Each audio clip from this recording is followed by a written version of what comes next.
부산에서 한 시내버스가 신호 위반을 하고 차 2대와 신호등까지 연달아 들이받는 사고를 냈습니다. 김 박사님, 네네. 이 버스 운전기사가 왜 사고를 냈어요? 그렇습니다. 어제 오전 한 10시 45분께 됐을 겁니다. 부산 해운대의 한 교차로에서 39번 시내버스가 예. 신호를 받고 좌회전하던 레미콘 후미를 들이치고 그리고 투싼 승용차와 충돌을 했습니다. 이어 이제 10m 가량 이제 저속으로 직진해서 가다가 예. 교차로 신호등 기둥을 들이받고서야 멈췄다고 합니다. 예. 버스 이제 정지 신호인데도 서행하듯이 교차로로 서서히 이렇게 들어가서 지금 서서히 들어가서 좌회전하는 차량들을 연달아 충돌을 하고 예. 신호등을 들이받고서야 섰다라고 하는데 예. 운전을 할 때 이제 저희들이 이제 CCTV를 보니까 예. 핸들이라든지 브레이크 조작을 하지 않고 그냥 갔다라고 얘기를 하거든요.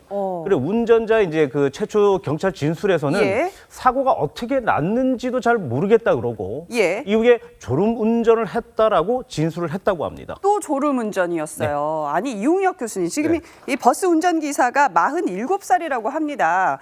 그렇게 깜빡깜빡할 연세가 아니시잖아요. 블랙박스 영상을 보면 좀 뭔가 상황들이 나오나요? 지금 그 신호 대기 중에는 그 뒷좌석에 있던 그 아주머니하고 대화를 정상적으로 나눈 것으로 보여지고 있습니다. 예. 길이 어느 쪽으로 가야 되느냐 예. 이렇게 그 대화를 나눴는데 예. 갑자기 하품을 하고 나더니 예. 졸도하는 식으로 창문 쪽으로 이 운전기사가 그 쓰러졌다. 그래서 이제 그 주변에서는 갑자기 정신을 잃은 것이 아니냐 이렇게 있지만 예. 본인이 졸았다라고 하는 이야기를 하는 것을 보면 뭐 저의 추정입니다만 네. 혹시 이제 갑자기 잠이 몰려드는 잠을 충분히 잤음에도 낮에 오전에 잠이 밀려와서 어쩔 수 잠을 자게 되는 기면증의 뭐 증세가 있었던 분은 아닐까 이렇게 개인적인 추정입니다만 그런데 만약에 그렇다 손 치더라도 이것을 사전에 걸러낼 수 있는 장치는 없었던 것이죠. 왜냐하면 도로교통법에 의하면 기면증 같은 경우 자신이 먼저 의무적으로 반드시 신고를 해야 할 질병에도 속해 있지는 않습니다. 그러다 보니까 이것도 하나의 그 법의 사각지대가 될 수가 있을 것 같은데 그 어쨌든 간에 무엇 때문에 갑자기 졸도인지 아니면 갑자기 이른바 기면증 증상이 나타난 것인지 좀 조사가 있어야 되지 않나 생각이 되네요. 그러니까 지금 교수님의 기면증 이 주장을 더욱더 뒷받침하는 게 이 버스 운전기사가 사고를 내고 난 이후의 행동도 좀 상식적으로 이해가 안 됐다고 해요. 어땠다고 합니까? 네, 이제 승객들의 이야기를 들으면은 약간 좀 굉장히 좀 의문이 드는데요. 예. 우선 그 운전자가 이제 쓰러진 다음에 승객들이 깜짝 놀라가지고 와서 옆에 와가지고 깨웠다고 합니다. 특히나 이제 가슴 부위를 두드리기도 하고 또 흔들고 소리를 지르면서 깨웠지만 전혀 반응이 없었고요. 네, 그 후에 이제 그 버스가 좀 더 진행을 해가지고 차량과 충돌하고 신호등을 들이받은 후에 그때서야 조금 정신을 차려서 몸을 가누고 앉은 다음에 좌우를 두리번거리면서 봤다고 하는데요. 보통의 그런 거 잠깐 깜빡 졸았다고 하면은 이런 큰일이 생기면은 정말 졸음이 싹 달아나고 깨거든요. 그리고 주위에서 와서 막 흔드는데요. 그렇습니다. 깰 수 있는데 그렇지 않았고 또 이렇게 그 사고 후에도 바로 깬 것이 아니라 한동안 뭐 아무런 몸놀림도 이제 하지 못하게 있었고 또한 운전석에 몽롱한 자세로 있었다고 하기 때문에 단순한 졸음으로 볼 것인가 거기에 대해서는 약간 좀 의문이 듭니다. 네, 이번 버스 사고도 해운대였는데요. 또 얼마 전에 또 안타까운 사고 이것도 마찬가지로 또 해운대에서 벌어졌지 않았습니까? 그 뇌전증 운전자가 정말 차를 몰고 가다가 횡단보도에 있던 행인 3명을 치어 숨지게 했던 사건인데요. 박사님이 보시기에 이 버스 운전기사님의 어떤 신체 상태 어떻게 분석이 되세요?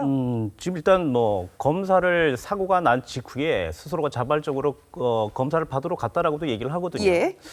지금 뭐 교수님이 얘기하셨지만은 기면증일 수도 있고요. 근데 이제 그 갑자기 기면증이 이제 발생이 되지는 않지만 누적된 피로라든지 그리고 또 이제 지금 보면 기온이 상당히 많이 올라가지 않았습니까? 기온이 많이 올라가다 보니까 만약에 이분이 이제 저혈압적인 이제 증상들이 좀 있었다면 저희들이 보면 저혈압, 고혈압이든지 많은 사람들이 이제 앓고 있는 질환이긴 한데 만약에 저혈압적인 것들이 있었다면 그 혈관에 대한 문제 그러니까 피에 대한 흐름에 대한 문제이기 때문에 뜨거운 해에 오랫동안 운전자 같은 경우는 뜨거운 해에 오랫동안 노출이 될 수 있잖아요. 그렇죠? 그러면 그렇게 되면 졸도와 같은 증상이 보여지기도 하는 것 같습니다. 정말 순간적으로 깜빡 정신을 잃는 상태요. 그럴 수가 있죠. 교수님, 이 기면증의 증세는 무엇이고요? 그리고 또 그 원인은 뭔가요? 김동철 박사님. 기면증 같은 경우는 이제 그 사람들이 이제 타고난 유전적인 부분들도 같이 포함이 돼 있지만은 예를 든다면 이제 이런 것이죠.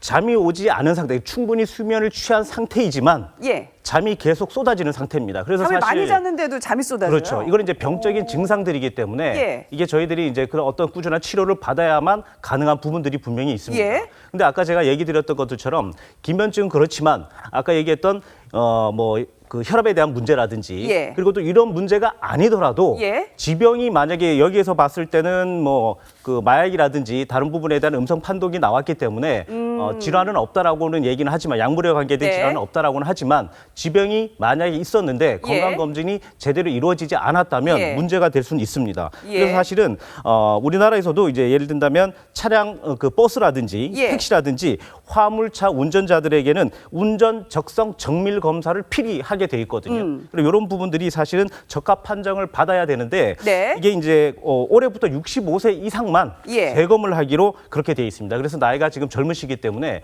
재검의 대상자는 아니었고 예. 올해부터 이제 시작을 하는 검사 형식이라고 보시면 될 겁니다. 그렇군요. 만약에 이 버스 운전기사님이 기면증 같은 지병이 있었다면 운전대를 잡아서는 안 되지 않을까 이런 생각이 드는데 이웅혁 교수님. 네. 그런데 지금 운전적성 정밀 검사를 말씀을 하셨어요. 그런데 이 검사가 뭐 하셨던 분들 얘기를 들어보면 하나만 하다. 왜 이런 검사인지 모르겠다는 반응이 나온다면서요. 네, 뭔가 형식적인 것에 불과한데 그 3시간 가량이 그 소요되는데 뭐 예. 특별한 뭐 준비도 필요 없이 마치 이제 오락실에서 오락 기계를 작동하는 것처럼 뭐 왼쪽 오른쪽 그럼 버튼을 이제 누르는 형식이라든가.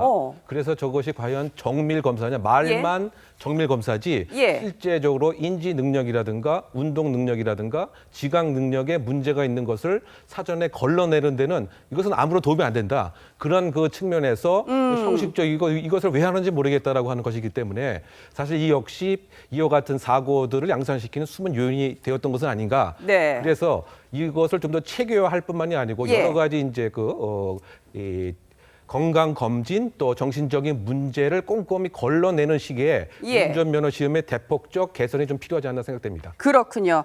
이 석연차는 이번 부산 시내버스 사고 다행히 인명 피해는 없었지만 앞으로 또 어디서 이러한 사고가 벌어질까 정말 걱정이 이만저만이 아닙니다.